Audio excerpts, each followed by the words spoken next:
Bonsoir à tous et à toutes, bienvenue sur le plateau de votre émission En débat sur KTO. L'écologie est-elle un luxe que les Français ne peuvent plus se payer? Peut-on parler climat sans évoquer la justice sociale? Les chrétiens sont-ils assez engagés pour la sauvegarde de la planète? Nous sommes 10 ans après Laudato Si et en plein milieu de la COP30 qui se tient à Belém au Brésil. Alors nous allons essayer d'y voir un petit peu plus clair pour évoquer ces enjeux de justice climatique et l'engagement des chrétiens. Je reçois aujourd'hui Cécile Duflot d'Oxfam et Maxime Pavlak, des entrepreneurs et dirigeants chrétiens. Bonsoir Cécile Duflot. Bonsoir Jean-Pierre Denis. Vous avez été secrétaire nationale d'Europe Écologie Les Verts, ministre du Logement à l'époque de François Hollande, du logement et de l'égalité des territoires, ce qui est une question aussi importante dans ces sujets de justice sociale. Vous dirigez aujourd'hui Oxfam France, une ONG dont le rapport sur les inégalités fait chaque année l'événement. Peut-être un petit mot sur cette ONG Oxfam que les Français ne connaissent pas toujours. Alors Oxfam, c'est une ONG qui lutte contre la pauvreté et les inégalités, qui existe dans 85 pays dans le monde, et qui fait à la fois des actions humanitaires de terrain, des actions de développement et aussi tout un travail de plaidoyer, donc qui s'attaque aux causes de ces inégalités et de la pauvreté, et notamment en publiant des rapports qui documentent la réalité et surtout les moyens de s'attaquer aux problèmes. Alors le plaidoyer, on a entendu un plaidoyer très très fort il y a quelques jours, avec ces propos de Cyril Dion qui a comparé les morts du terrorisme et les morts des effets du climat. C'est une comparaison qui a pu choquer, en tout cas qui a vraiment fait débat. Ça vous a choqué, vous, Cécile Duflot ? Je comprends que ça puisse choquer, parce que ce n'est pas exactement la même chose. Dans un cas, vous avez, et notamment ce qui s'est passé en France, des hommes qui tuent froidement d'autres hommes. Dans un autre cas, c'est un processus qui est plus diffus. Donc c'est vrai que, qui plus est, au moment de l'anniversaire, je comprends que des gens aient été heurtés, mais ce que je crois que Cyril Dion a essayé de faire, c'est d'alerter sur la réalité des conséquences actuelles du changement climatique, qui sont des conséquences mortelles pour une partie de la population, y compris en France. La France est le pays le plus vulnérable d'Europe aux conséquences du changement climatique. On le sait peu, mais c'est une réalité. Maxime Pavlak, je disais que vous êtes ici au nom des entrepreneurs et dirigeants chrétiens. Je crois que vous avez même fondé la branche, enfin le comité qui s'occupe d'écologie, de transition écologique au sein de cette association. Mais vous êtes aussi un entrepreneur. Oui. Vous avez fondé une société à mission qui s'appelle Éloi. Alors je ne sais pas si c'est une allusion à Saint-Éloi. C'est une allusion à Saint-Éloi, c'est le saint patron des agriculteurs, Saint-Éloi, voilà, donc si on ne le savait pas. Et effectivement... C'est pas celui des chasseurs ? Alors, Éloi, il est multicasquette, c'est aussi les orfèvres, voilà, donc... Et il a eu un parcours riche. Et en fait, Éloi, on est une entreprise à mission, effectivement, et on œuvre dans l'agriculture sur deux enjeux, le renouvellement des générations, faire en sorte que les 200 000 fermes françaises qui sont à transmettre dans les 10 ans soient reprises par des jeunes qui s'installent, et en même temps faire en sorte que ces jeunes qui s'installent aillent vers la transition et vers des pratiques durables au sens large. Donc c'est les deux en même temps, et c'est ça notre mission. Alors on va parler d'agriculture évidemment dans cette émission, mais auparavant, il y a un autre anniversaire qui me revient à l'esprit, c'est celui de Laudato Si, l'encyclique du pape François, qui était pour beaucoup de chrétiens, mais aussi de gens très éloignés de l'Église, un grand événement. J'ai envie de vous dire, 10 ans après, Cécile Duflot, qu'est-ce qu'il en reste? Est-ce que ça vous a marqué, je sais, mais qu'est-ce qu'il en reste aujourd'hui? Alors, Oxfam, c'est une organisation qui n'est ni partisane ni confessionnelle, mais à titre personnel, c'est sûr que la lecture de l'encyclique, je m'en souviens comme effectivement un vrai choc, parce que c'est la première fois qu'un texte aussi engageant, aussi... puissant dans sa dimension d'intégration d'une écologie, d'une vision écologiste du Sud, avec cette idée de la dette écologique, qui était publiée par, de fait, un leader mondial, puisque le pape, il a son rôle dans l'Église catholique, mais c'est une voix qui porte au-delà des sphères strictement religieuses. Et c'est vrai que ce texte, il est très marquant, encore aujourd'hui d'ailleurs, hein, il n'a pas perdu de son actualité. Ce qui, à rebours, montre aussi que voilà, c'était il y a 10 ans et depuis, Les choses se sont un peu étiolées, mais ça n'empêche que ça marque un moment très important. Comme on fête aussi les 10 ans de l'accord de Paris, qui, sur le moment, pouvait interroger sur sa force, mais qui reste une espèce de point fixe et de point de mesure important des engagements tenus, ou plutôt non tenus. Il y a un lien d'ailleurs entre l'accord de Paris que vous évoquez et cette encyclique, puisque je me souviens d'avoir entendu le pape François me raconter que c'était Ségolène Royal, figurez-vous, qui était venu lui glisser dans l'oreille quand le pape était venu parler au Parlement européen de Strasbourg, que ça serait bien que l'encyclique paraisse un petit peu avant le sommet de Paris. Donc vous avez raison de faire ce lien entre les deux. Il y a eu ce qu'on appelle un momentum autour des questions climatiques, c'est-à-dire que l'ensemble du monde était au chevet de ce sujet-là, et on voit bien, 10 ans après, au moment de la COP de Belém, que les choses sont très différentes, puisqu'il y a un certain nombre de dirigeants qui ne sont pas présents. Donc on peut se languir un peu de cette époque où vraiment le climat était à l'agenda médiatique, politique, et aussi une force d'engagement, et on fait face à des moments à la fois de repli et puis surtout un backlash, une opposition très féroce, mais ça reste et ça date et ça s'inscrit dans l'histoire. Donc il ne faut pas perdre espoir qu'il puisse y avoir justement une inversion du discours actuel, et ça peut se baser sur ce qui s'est passé à Paris, sur cette trajectoire qui doit tous nous engager à agir. Et vous n'avez pas l'impression quand même que chez les citoyens, les chrétiens déjà, mais l'ensemble de la société française, il y a une conscience un petit peu plus grande, d'ailleurs au fil peut-être de quelques catastrophes ou événements climatiques aujourd'hui qu'il y a 10 ans ? Alors, je crois qu'effectivement, la conscience dans la population, elle est bien plus grande que ce que croient un certain nombre de dirigeants politiques. On le regarde dans toutes les études, et pour une réalité aussi factuelle, c'est-à-dire que les conséquences du changement climatique, on les vit. On les vit dans les pays du Sud, ça je l'ai dit, mais on le vit aussi en France. On a vécu avec la Gironde les premiers méga-feux qu'on a connus en France. Il y a des milliers de maisons qui sont affectées par ce qu'on appelle le retrait-gonflement des argiles, et donc des fissures et des maisons inhabitables. Il y a des inondations massives, réitérées très régulièrement, qui rendent certains quartiers inhabitables. Ça pose des problèmes dans l'augmentation du coût de l'assurance. Enfin, on pourrait multiplier les exemples.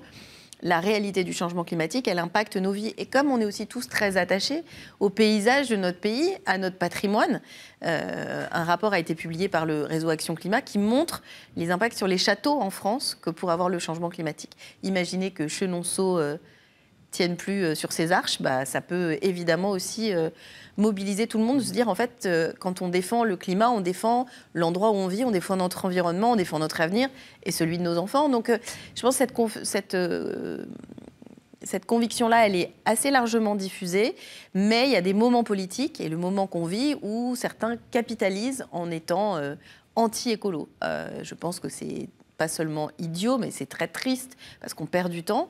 Mais je crois que si on avait la capacité d'avoir un horizon qui soit un horizon de transformation à la fois de justice sociale et de transition écologique, je pense qu'on embarquerait la population assez largement.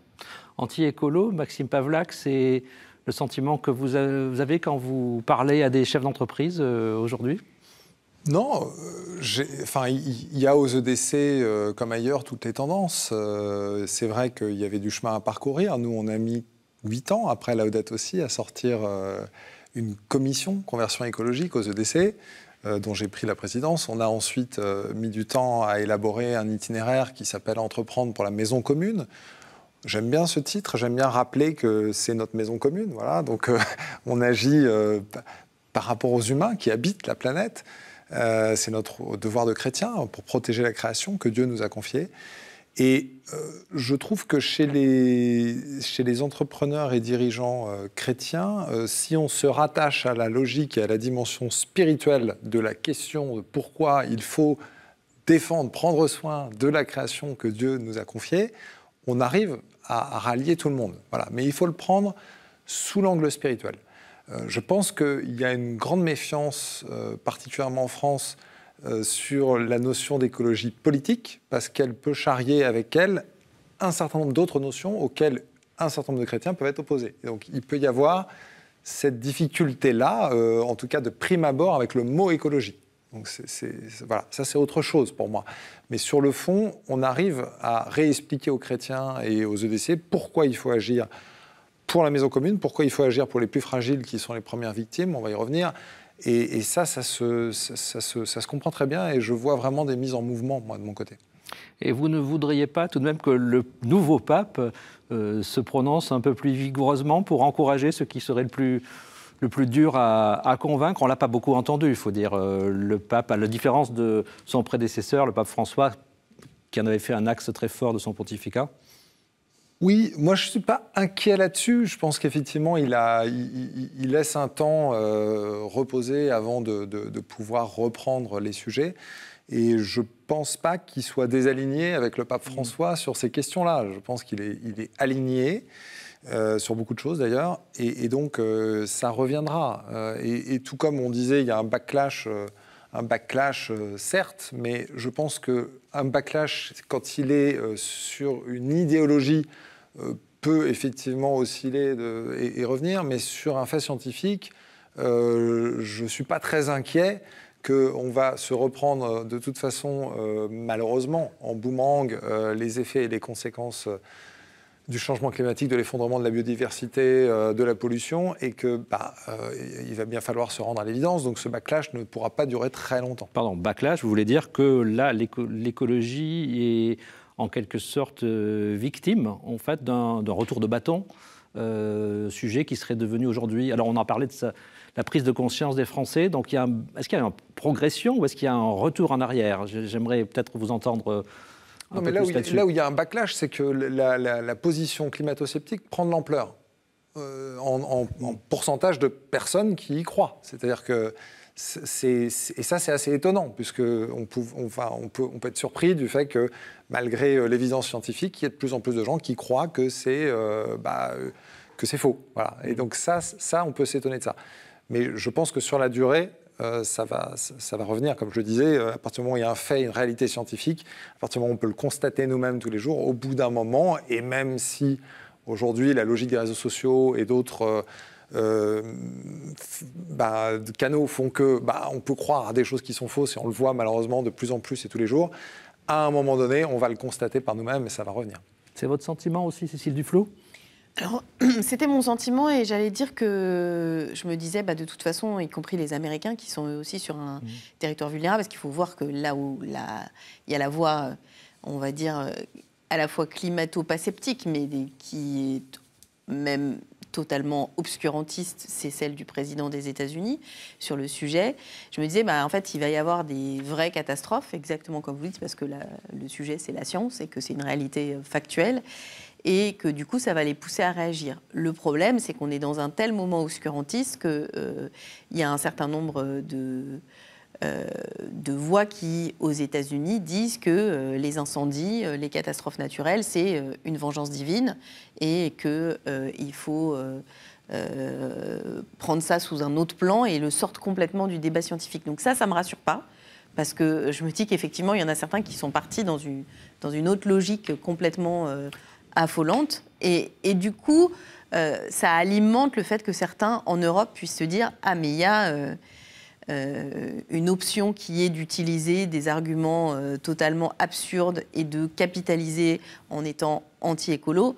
Pas seulement par conviction, mais aussi parce que, du coup, on va bénéficier du soutien d'une forme de dynamique américaine entre certains milliardaires, notamment de la tech, et le président américain. Donc ça, c'est quand même un petit signe d'inquiétude, parce qu'il peut y avoir un opportunisme dans ce domaine-là. En même temps, dire que les catastrophes ont une origine divine, c'est un peu ce que dit la Bible. Donc, quand on ouvre l'Ancien Testament, c'est beaucoup ça. Après, une relecture d'événements catastrophiques. Oui, alors là, le truc, c'est qu'on sait quand même que si les océans se réchauffent, il y a plus de vapeur d'eau dans les nuages et donc des pluies plus violentes. Pour le coup, c'est documenté scientifiquement. Alors, je ne sais pas ce que fait ou ce que ne fait pas. J'imagine qu'il a des choses plus importantes à gérer quand même, Dieu. Mais dire que c'est parce qu'on a autorisé l'IVG que Dieu se venge et que du coup, il y a des incendies, je pense que ça stérilise totalement la capacité de réflexion. Et là où je dis que ça m'inquiète, c'est que je pense que certains ne sont pas forcément convaincus par ce type d'argument.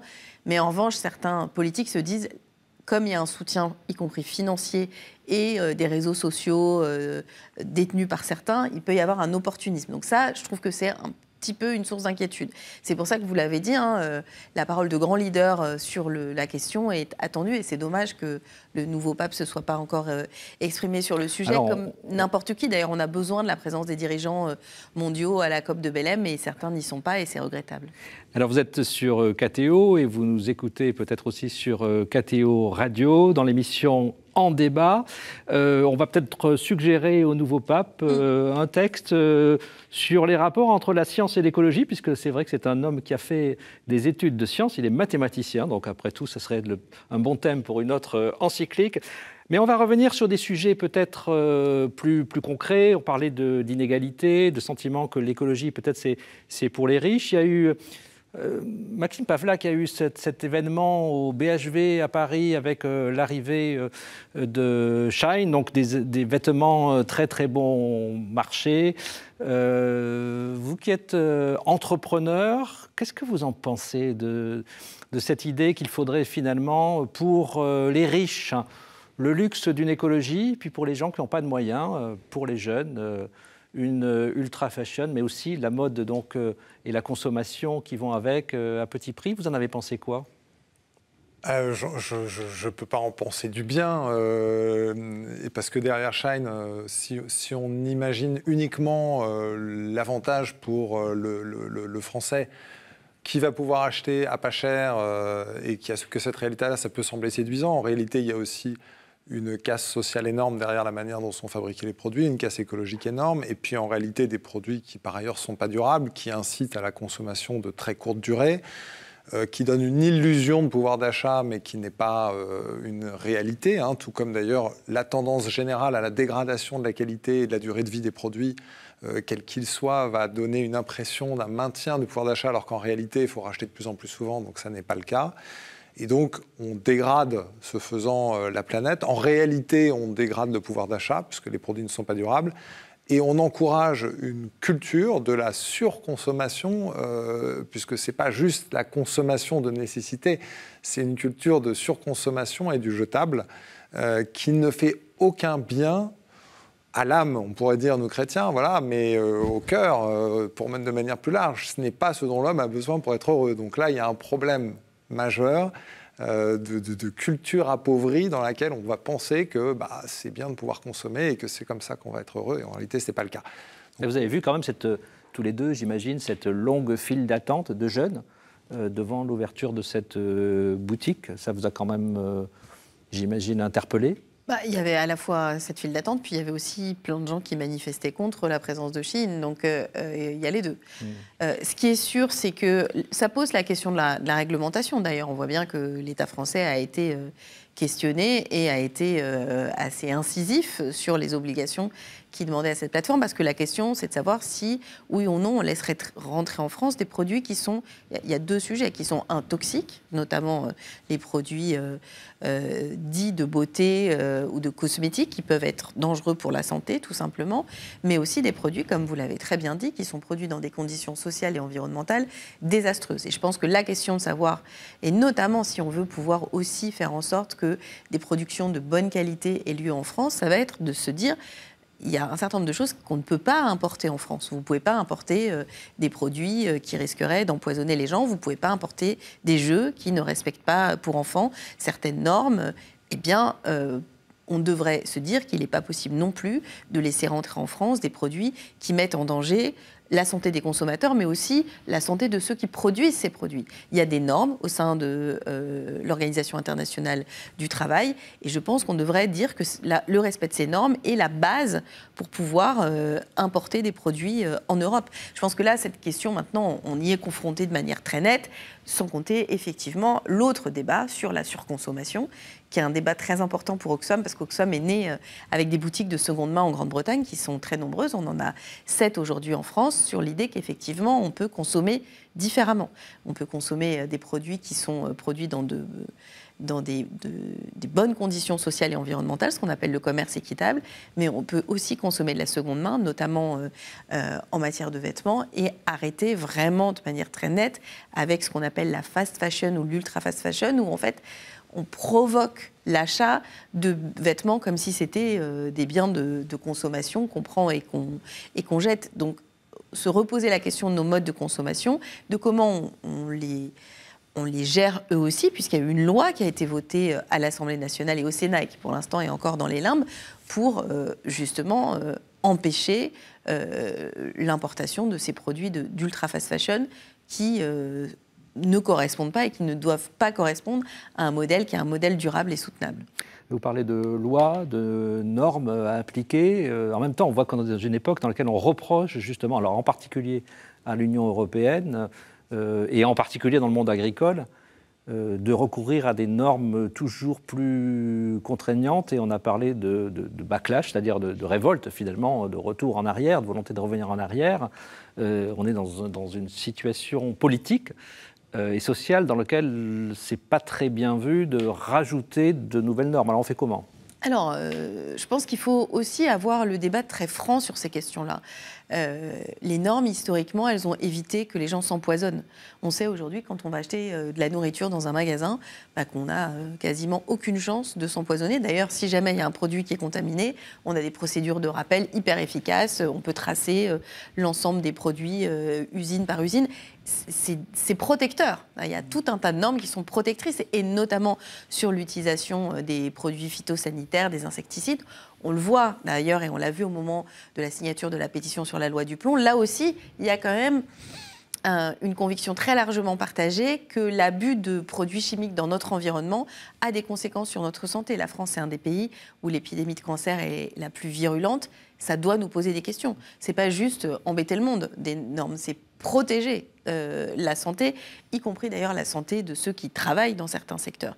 Donc je pense qu'il faut se poser les bonnes questions pour avoir des normes aux bons endroits, et notamment, là je peux comprendre que parfois, notamment vous avez parlé de l'agriculture, on puisse dire, donc nous on n'a pas le droit d'utiliser ces produits, mais on a le droit de vendre en France des productions agricoles qui ont été traitées par ces produits. Et ça, je suis d'accord qu'il y a une logique là qui ne fonctionne pas.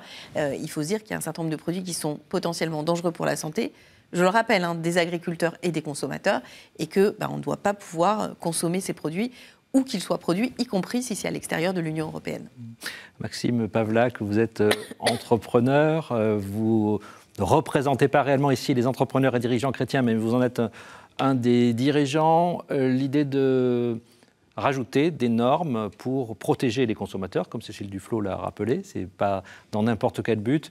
Ça vous inspire quoi ? Vous dites encore des nouvelles normes, ou alors votre sensibilité écologiste vous fait entendre ça, accepter ça, voire même demander de nouvelles normes ? Non, mais là, on ne parlait pas d'ajouter des normes pour les Français, pour les produits produits en France. On parlait d'aligner les normes des produits à l'international au moment où on les importe, pour pas qu'ils soient en dissymétrie de compétition par rapport à justement nos produits internes. Nous, aujourd'hui, en France et en Europe, on a un certain nombre de normes. Pour certaines normes en Europe, on est aligné. Pour certaines autres, on est mieux disant en France que d'autres pays européens. Mais on a un marché intérieur européen qui nous permet déjà d'avoir une certaine autonomie alimentaire européenne, qui est quelque chose d'intéressant, et qui sont des débouchés pour nos agriculteurs. Ça fonctionne plutôt pas mal. La question, c'est quand on importe des produits... alors, il peut y avoir des compétitions intra-européennes, mais quand on apporte des produits encore d'autres continents, qui, eux, vraiment ont des normes très différentes et qui viennent en compétition. Ceci étant, ça pose problème à nos agriculteurs. Mais nos agriculteurs et notre industrie et de manière générale notre production française a aussi besoin d'exporter. Et la petite difficulté qu'on a, pour le rappeler quand même, c'est qu'on est dépendant énergétiquement, on est dépendant pour notre sécurité. Et donc, quand on négocie des traités internationaux, il faut quand même juste se dire 5 minutes qu'on ne parle pas que de l'agriculture. On n'est pas en train de dire toi, tu m'importes tes produits qui ne sont pas avec les mêmes normes, et moi, non, il y a un échange en réalité. Et souvent, quand on sacrifie un petit peu un secteur, on vient apporter des débouchés à un autre. Donc, ce n'est pas simple de naviguer là-dedans, dans la position de la France. C'est pour ça que la France, elle doit contribuer à gagner en indépendance et en autonomie. Parce que tant qu'on n'est pas indépendant, tant qu'on n'a pas de souveraineté sur nos enjeux fondamentaux, en fait, on est à la merci du marché et de certaines choses. Je ne dis pas qu'on ne peut rien faire, mais je dis que ça complexifie notre position dans les relations internationales. Et la transition écologique et énergétique est un élément de souveraineté. Je veux dire, il faut le rappeler. C'est une évidence. Avec le changement climatique, l'anticipation et la bonne façon de produire en agriculture est aussi une manière de devenir souverain dans la durée. Donc en fait, il ne faut pas opposer le truc. C'est par cette autonomie, par cette souveraineté qu'on gagnera la capacité aussi à vivre sereinement et à pouvoir vivre avec des normes qui, justement, protègent le consommateur. Donc, voilà, je n'oppose pas les sujets, mais il y a cette complexité. Vous êtes assez d'accord, tous les deux. Hein. C'est un peu inquiétant, parce que l'émission s'appelle En débat. Moi, j'ai envie de vous entendre. On peut débattre sans être en désaccord. Hein. On peut se compléter aussi. Ce n'est pas forcément négatif. Je pense qu'il y a quand même une réalité. C'est quand on est sensible à la gravité de la crise écologique, ça fait forcément converger, même quand on part de points différents, même avec des approches différentes. Il y a quand même une urgence, qui est une urgence considérable. Et je pense qu'il y a un élément central qui est que si on ne lie pas ces enjeux climatiques aux questions de justice sociale, on ne s'en sort pas. On a eu plein d'exemples en France, notamment avec les Gilets jaunes, c'était marquant, mais on voit bien que ce soit avec les ZFE, avec d'autres sujets, les politiques environnementales, elles doivent être liées politique sociale, de manière consubstantielle. Et nous, chez Oxfam, c'est un travail de longue date, parce que je l'ai dit, hein, l'histoire de cette organisation, c'est de lutter contre la pauvreté. Ensuite, on s'est rendu compte que ce qui empêchait de lutter bien contre la pauvreté, c'était les inégalités et l'accaparement des richesses. Ah oui, d'accord, la montée des inégalités. La montée des inégalités et l'accaparement des richesses chez les ultra-riches. Et parallèlement, la dégradation du climat, c'est-à-dire que toutes nos missions menées avec des communautés pour développer l'agroécologie face à des alternances de grandes sécheresses et de pluies diluviennes, vous avez tous les efforts qui sont réduits à néant et qu'on sait aujourd'hui documenter l'impact sur l'aggravation de la pauvreté de 1/10 de degré. Hein. Donc on sait très bien que si on n'aborde pas ces deux sujets simultanément, on n'arrivera à résoudre ni l'un ni l'autre. Vous parlez de l'impact en France sur la vie concrète des Français ou d'un impact peut-être plus lointain dans les pays plus vulnérables ? De l'impact dans le monde. Hein. On sait par exemple que si on reste en dessous de 1,7 degré, on aura à horizon 2070 4 millions de personnes qui vivront avec moins de 1,90 $ par jour. Si on atteint 2,5 degrés, donc ce n'est pas un grand écart, ce sera 130 millions. Donc cet impact-là, il est déjà documenté, c'est-à-dire que le prix de l'inaction, y compris en termes de PIB, il est documenté. On sait que ça va coûter beaucoup plus cher de ne rien faire et de subir les conséquences du dérèglement climatique que d'agir. Mais ça, Cécile Duflot, c'est quelque chose qui est documenté, oui, scientifique, oui, mais qui reste malgré tout abstrait. Si je suis français, que je suis en France, que j'écoute KTO, je me dis, mais en fait, quel rapport est-ce que ça va m'arriver, en fait ? Bien sûr, que ça va avoir des conséquences ? Et ça arrive déjà. Que vous regardiez KTO ou pas, d'ailleurs, tous les gens qui vivent en France sont dans un des pays les plus vulnérables. Il suffit de regarder, tout le monde est obligé d'avoir une assurance immobilière. Regardez l'évolution du prix de votre assurance. Les assureurs, c'est une machine. Hein. Ils prennent le risque et puis ils le traduisent en montant de cotisations. Aujourd'hui, les cotisations, elles se sont envolées parce que le risque a augmenté, parce que les coûts sont bien plus importants. Donc ça, c'est une première réalité.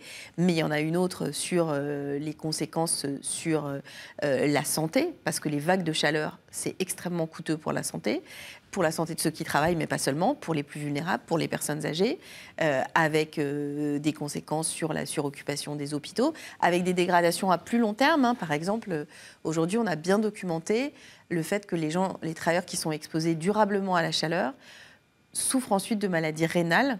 Ça s'est vu notamment avec les travailleurs népalais qui sont partis au Qatar construire les stades pour la Coupe du Monde, qui sont retournés chez eux et qui sont tombés malades, et très gravement malades.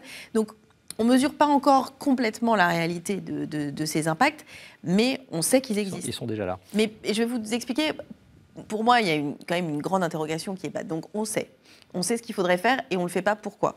Par exemple, quand on travaille avec Bercy, qui a commencé à avoir des scénarios très précis sur ce que serait l'investissement pour à la fois baisser nos émissions et être conforme à la trajectoire de l'accord de Paris, mais aussi pour commencer à travailler à l'adaptation au changement climatique. En fait, on calcule ce que ça a comme impact sur l'économie, mais par rapport à un modèle où tout resterait stable. On n'a pas encore le modèle qui dit combien ça coûterait de ne rien faire et de gérer les conséquences du changement climatique. Et donc c'est difficile en termes de pilotage de politique publique, justement, de se dire, si on n'agit pas, ça ne va pas être comme d'habitude, ça va coûter beaucoup, voire beaucoup, beaucoup plus cher. Et là, on n'a pas encore bien les modèles, ce qui, je crois, freine aussi une partie de la décision publique. Les agriculteurs sont une population de plus en plus paupérisée. Il y a une grande question de revenus dans le monde agricole, donc elle est directement concernée aussi, cette population. Est-ce qu'elle est pour autant consciente qu'il y a quelque chose à changer? On n'a pas l'impression, d'après les résultats, par exemple, des dernières élections aux chambres d'agriculture, où ce n'est pas ceux qui prônent une adaptation au changement climatique qui ont eu le plus franc succès. Oui, alors, déjà, un petit message d'optimisme quand même, parce que depuis que je suis dans le monde agricole, ça fait maintenant 6 ans, je réalise que beaucoup d'agriculteurs vont bien. Enfin, faut quand même je me permets, je passe un message, je le dis. L'angle qui est pris sur les agriculteurs de manière générale dans les médias est extrêmement misérabiliste et ça agace beaucoup le monde agricole. Donc voilà, je me fais leur porte-parole parce qu'il y a plein d'agriculteurs qui vont bien, qui gagnent bien leur vie, qui sont contents, etc. Je ne dis pas qu'il n'y a pas de problème. Beaucoup de suicides quand même. Bien sûr, c'est la population où il y a le plus de suicides. Donc évidemment, il y a aussi beaucoup de souffrance. Mais voilà, je passe quand même ce message pour ne pas généraliser. L'agriculture française, en fait, est extrêmement contrastée. Ça dépend des territoires, ça dépend des productions, ça dépend de qui est l'agriculteur, de ses débouchés, des outils de transformation sur le territoire ou pas. Donc, c'est très contrasté. Et puis, ça dépend aussi de la conjoncture. Voilà. L'agriculteur que nous, notre métier, c'est d'installer des jeunes. Je peux vous dire que 70% des jeunes ont envie d'aller vers des pratiques durables, transition, de planter des haies, des arbres, d'avoir une agriculture de conservation des sols, d'aller vers le bio. Chacun va avoir son approche de la chose en fonction justement de son territoire, de ses débouchés, parce que tout n'est pas possible partout. Mais ils ont très massivement, majoritairement, envie. Ils n'ont pas spécialement envie de manipuler des engrais et des pesticides toute la journée. C'est pas ça qui les fait vibrer, c'est la passion, le vivant, etc. Donc, moi, je suis assez optimiste sur le fait qu'avec l'arrivée de cette nouvelle génération, si on arrive à l'installer, il y a déjà l'envie de la transition. Par contre, ce qui est vrai, c'est que la mise en œuvre de cette transition, elle a un coût d'investissement. Elle peut avoir un retour sur investissement, ça dépend de quoi on parle, mais elle a aussi un coût d'investissement, donc il faut des solutions de financement. Voilà, comme souvent d'ailleurs avec le sujet de transition, les sujets de transition, dans le monde agricole c'est vrai aussi. Aujourd'hui, nous, quand on va avoir des jeunes motivés pour le faire, si on ne leur propose pas des solutions de financement de la transition, ils ne vont pas pouvoir le faire, même s'ils ont très envie de le faire. Il y a certaines petites choses qu'ils vont pouvoir faire eux-mêmes, qui ne nécessitent pas d'investissement, mais quand on parle de lourds investissements, c'est très compliqué s'ils ne sont pas financés. Donc il y a un coût de cette transition. Par contre, les gens sont moteurs pour y aller. Si on leur finance ce coût de la transition, les agriculteurs ne peuvent pas supporter seuls le coût de la transition et on ne peut pas les pointer du doigt en leur disant « pourquoi tu ne le fais pas ?» alors que c'est un investissement, c'est une prise de risque qui, évidemment, n'ont pas la marge de manœuvre de faire seuls. Alors, je me dis, si je suis devant ma télévision ce soir, que je regarde KTO, que j'habite dans un territoire rural ou une grande banlieue, peut-être que je me dis, ils ont raison, c'est très intéressant, mais en fait, c'est très, très décalé de ma situation. Je pense, par exemple, à la question des véhicules thermiques. Vous avez tout à l'heure employé le mot ZFE en passant, zone à faible émission, que certains ont qualifié de zone à forte exclusion. Bon, c'était assez facile et assez tentant, mais ça correspond vraiment à quelque chose de ressenti. Si je n'ai pas les moyens, aujourd'hui, je suis banni du centre-ville, de l'accès à la culture, à des modes de consommation aussi. Voilà. Qu'est-ce qu'on peut dire de cette question vraiment absolument fondamentale aujourd'hui, c'est-à-dire j'ai pas les moyens de prendre ma part en fait de cette transition écologique et ce sont des approches qui viennent un petit peu d'en haut. Enfin, j'aimerais vous entendre échanger là-dessus. Alors, c'est vrai que c'est une difficulté. Pour le coup, je reconnais humblement qu'il y a eu un tel sentiment d'urgence de la part de certains écologistes, plus une vision presque administrative de certaines décisions, qui n'a pas mesuré à la fois l'impact concret sur la vie des gens, mais aussi l'impact émotionnel. de se dire, même si je ne vais jamais en voiture à tel endroit, savoir que je n'ai plus le droit d'y aller, c'est problématique. Alors, vraiment, je pense que la ZFE, c'est une politique publique qui s'interroge dans ses modalités, pas dans son principe. Faire baisser la pollution, limiter les émissions de particules fines qui provoquent des maladies respiratoires chez les enfants et chez les personnes âgées les plus fragiles, ça tombe sous le sens. La question, c'est comment justement on fait pour changer un modèle où des gens sont complètement dépendants de leur voiture pour travailler, par exemple, parce qu'ils n'ont pas le choix, ils sont allés habiter loin de leur lieu de travail. Mais là, ce qui est intéressant de voir, c'est que si on accompagne socialement la transition, et donc qu'est-ce qui a été mis en place? Le leasing social, c'est-à-dire le fait de payer 100 € par mois et d'avoir un petit véhicule électrique, il y a beaucoup plus de demandes que de possibilités budgétaires aujourd'hui. Donc on voit bien que là, la question, ce n'est pas un problème, j'allais dire, principiel à l'égard de la voiture électrique, c'est juste de dire, en fait, on n'a pas les moyens de changer de voiture, ce qui est une réalité pour tout un tas de gens. Mais ça veut aussi dire que la question de l'ampleur des politiques publiques est essentielle.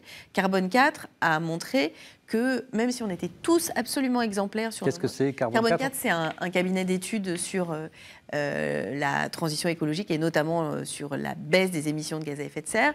Ils ont fait le travail pour dire si on était tous exemplaires dans nos consommations, nos modes de transport, on atteindrait 25% des efforts qu'il faut faire pour tenir la trajectoire décidée lors des accords de Paris en France. Les 3/4 nécessitent des politiques publiques. Parce que vous ne pouvez pas changer de mode de transport si vous n'avez pas de transport en commun à proximité. Donc je pense que c'est très important de se dire que ça ne doit pas peser, et donc je le dis aux gens qui nous regardent, sur les épaules individuelles de chacun. Il doit y avoir des politiques publiques d'ampleur. Ce qui veut dire qu'il va aussi y avoir potentiellement des contraintes, mais des contraintes, on en a... tout le temps dans toute notre vie. Et je raconte souvent que pour que les gens bouclent leur ceinture de sécurité, il a fallu qu'on rende ça obligatoire et qu'on en lève des points et qu'on mette une amende. Alors que la ceinture de sécurité, elle sauve la vie des gens qui la portent. Faire des efforts pour limiter nos émissions de gaz à effet de serre, c'est un peu comme porter une ceinture de sécurité. Ça va nous préserver. Donc, il faut qu'on soit tous capables de les faire, mais pour que ce soit acceptable, il faut que ce soit juste, c'est-à-dire qu'il faut que personne ne puisse en exonérer, et notamment pas ceux qui ont beaucoup plus d'argent. Deuxième chose, il faut qu'il y ait des mesures d'accompagnement qui soient mises en œuvre pour que ce soit rendu possible, tout simplement. Parce qu'il y a des gens, sinon, qui sont coincés.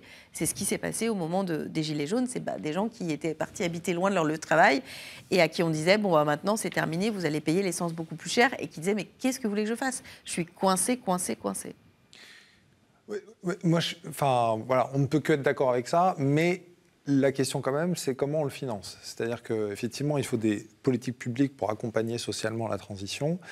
Aujourd'hui, dans un monde où notre marge de manœuvre budgétaire est faible, voire inexistante, où on est déjà l'État qui dépense le plus en dépenses publiques au sens large au monde, il y a la Finlande qui a 0,5 points dessus, mais enfin... Voilà, c'est des chiffres qui sont quand même assez probants. En France, on est un État extrêmement social et où l'État est parmi les modèles mondiaux le plus de place en termes de dépenses. Comment on fait pour financer? Où est-ce qu'on trouve des marges de manœuvre? Et là, pour le coup, en fait, et c'est peut-être un vrai sujet de réflexion, c'est où est-ce qu'on va aller taper dans nos dépenses sociales? Parce que c'est le sujet. Il y a aussi le fonctionnement de l'État, mais les deux sont les plus élevés du monde. Donc il faut aller chercher des deux côtés. Voilà, on ne va pas être d'accord. Voilà. Alors moi, j'ai révisé mes stats INSEE, donc voilà. Oui. Donc sur les stats INSEE et les comparatifs mondiaux. C'est là que je m'interroge, c'est pourquoi est-ce que dans le même temps on dit on ne doit pas appliquer par exemple une réforme des retraites qui, à mon sens, faire travailler un peu plus longtemps les gens, a plus de sens que de ne pas financer la transition écologique qui est nécessaire.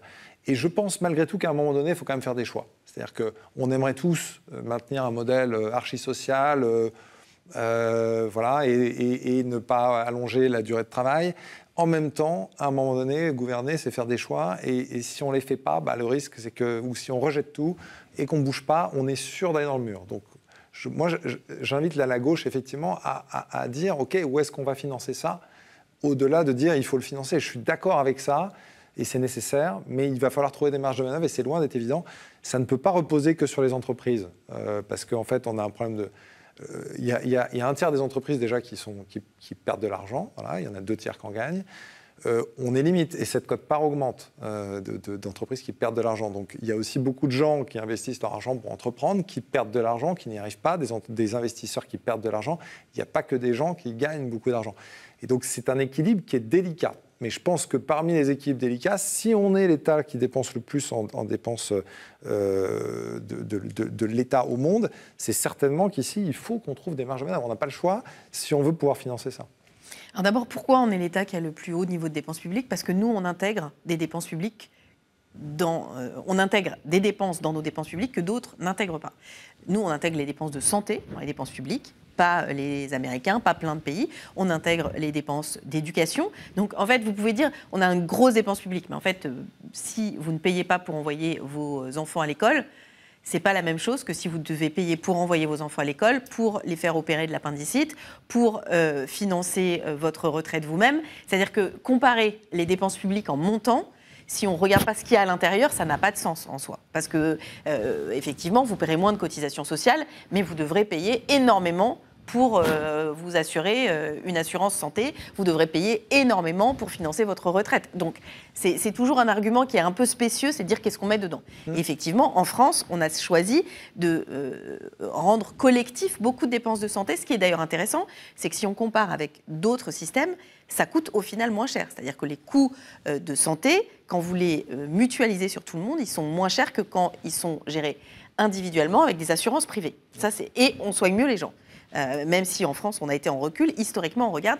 J'ai étudié très récemment un certain nombre de systèmes de santé, et il y a des pays qui se sont rendus compte qu'en fait, vous avez un meilleur système de santé quand vous soignez tout le monde. Pourquoi ? Parce que du coup, les médecins deviennent bien meilleurs. Si vous avez un neurochirurgien qui opère 3 personnes tous les 6 mois, parce que personne n'a les moyens de se payer de ces opérations, il sera un moins bon neurochirurgien que s'il opère tous les jours tous les gens qui ont besoin de ces opérations. Donc, ce que je veux dire, qu'il faut aller chercher, mais alors c'est où ? Alors, je dis, ne disons pas « Ouloulou, on est les champions de la dépense publique ». On ne peut pas être loin. Oui, non, mais la question, c'est qu'est-ce qu'on met dedans ? Oui, non, mais je comprends. Voilà, malgré tout. Si vous additionnez les dépenses des autres pays qui pèsent sur les épaules des individus, c'est un autre modèle. Nous, on a un modèle plus solidaire et je pense que c'est un bon modèle. Moi, j'aime bien ce pays où vous avez un bébé malade, vous allez à l'hôpital et vous êtes sûr qu'on va le soigner. On ne vous dit pas « Ah non, vous n'avez pas la bonne carte bleue, vous n'avez pas assez de montant ». Je trouve que ça, c'est un bon modèle. Mais à système comparable, on reste quand même plus élevé. Avec d'autres pays. Vous prenez un exemple où la santé ou l'éducation ne seraient pas comprises. Effectivement, ce n'est pas comparable. Voilà. Mais à système équivalent qui prennent aussi la santé et l'éducation, on reste plus élevé. Ça varie. En budget justice, par exemple, on est très en deçà de plein de pays. Oui. Je pense que nous, ce qui peut être interrogé, c'est l'articulation entre les différents niveaux de politique publique. On a des communes, des départements, des régions. Et je pense que là, il y a peut-être matière à être un peu plus efficace pour aller dans votre sens. En revanche, ce qui est sûr, c'est qu'en matière d'entreprise, puisque vous en avez parlé, c'est une erreur de dire les entreprises en général. Parce qu'il y a plein d'entreprises. Et les inégalités qu'on retrouve entre les individus, on les retrouve aussi au sein des entreprises. Parce qu'on parle de dépenses. La première dépense de l'État, maintenant ça a été bien documenté par un rapport sénatorial, c'est les aides publiques aux entreprises. C'est-à-dire de l'argent public qui va dans les entreprises. C'est très important, c'est entre 210 et 270 milliards d'euros. C'est considérable. Et ce qui est intéressant, c'est qu'elles vont plus dans les grandes entreprises que dans les petites. Pourquoi ? Parce que les grandes entreprises ont plus les moyens d'utiliser des cabinets ou des ressources internes pour aller chercher ces aides publiques qui sont parfois exagérées. Donc, si on veut faire des économies, on sait que là, il y a un gisement d'économies absolument considérable. C'est le premier poste de dépense de l'État, devant l'éducation. C'est quand même très significatif. Donc oui, il y a des marges de manœuvre. Ensuite, ce qu'il faut se dire, c'est que l'investissement, et ça, un chef d'entreprise peut bien le comprendre, si on n'investit pas dans la transition écologique, on va payer plus cher. C'est-à-dire que là, c'est un choix qui est un choix rationnel, de se dire soit on paye un peu maintenant, soit on paiera beaucoup plus cher après. Je dis qu'il faut le faire.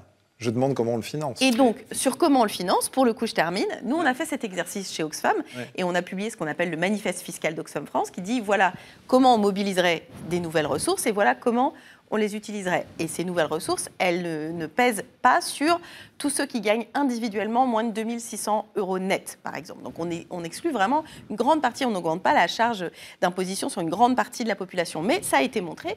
Aujourd'hui, en France, on est devenu un paradis fiscal pour les ultra-riches. Mais avec une ampleur de potentiel fiscal qui est considérable. Donc la question, c'est justement de remettre de la justice fiscale. Et vous savez, c'est drôle parce que même Michel Barnier avait dit « Je n'exclus pas davantage de justice fiscale. Donc on le sait aujourd'hui qu'il y a une partie des très grandes entreprises et une partie des très gros patrimoines et des plus riches des plus riches.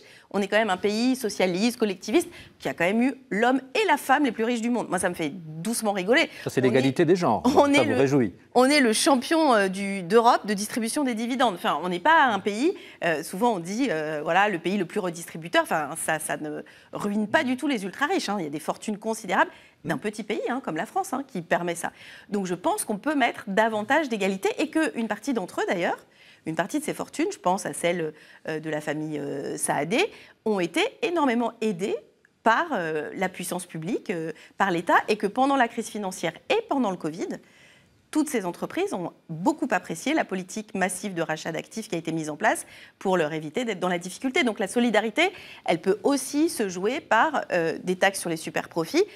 Il y a aujourd'hui des marges de manœuvre fiscales sur ces ultra-riches qui ne sont pas inopérantes sans ruiner personne. Si on enlève 99% de sa fortune à Bernard Arnault, il est toujours milliardaire. Donc je pense que voilà, il ne faut pas dire les entreprises, comme il ne faut pas dire les agriculteurs. Vous avez bien fait de le rappeler. Il y a des agriculteurs, ma famille est originaire de la Brie, il y a des agriculteurs qui vont très très bien. Bon alors, on a compris que vous n'étiez pas complètement d'accord sur comment financer. On ne va pas refaire tout le débat budgétaire parce qu'on s'est aperçu ces dernières semaines qu'il était quand même assez complexe. Mais c'est vrai qu'en vous écoutant, je me disais, oui, il y a eu l'affaire de MaPrimeRénov'. Comment on fait cette prime qu'on a mise en place, qu'on arrête, qu'on veut remettre? On voit quand même qu'il y a à un moment donné un problème budgétaire quand même. Enfin, vous avez bien aborder ce sujet. Vous êtes sur KTO, vous nous écoutez peut-être aussi sur KTO Radio, dans l'émission En débat. Il nous reste quelques minutes dans cette discussion passionnante.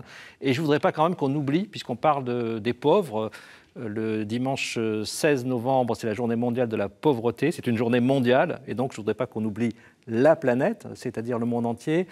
Cette question de pauvreté, de justice sociale, c'est évidemment une question géopolitique aussi. J'imagine que pour Oxfam, c'est une priorité en plein dans cette COP 30. Oui, et d'ailleurs, la COP 30, c'est la COP où, et notamment parce que Lula est le président du Brésil et a mis ce sujet à l'agenda, où la question climatique est aussi vue sous l'angle de la justice. Il faut savoir que les conséquences du changement climatique, elles touchent majoritairement les pays les plus pauvres de la planète déjà aujourd'hui, alors qu'ils ne sont en rien responsables de l'accumulation d'émissions de gaz à effet de serre. Les 50% les plus pauvres émettent moins de 10% des émissions de gaz à effet de serre. Et à l'inverse, les 10% les plus riches émettent 51%, encore aujourd'hui. Et si on prend sur un plan historique, c'est encore plus important.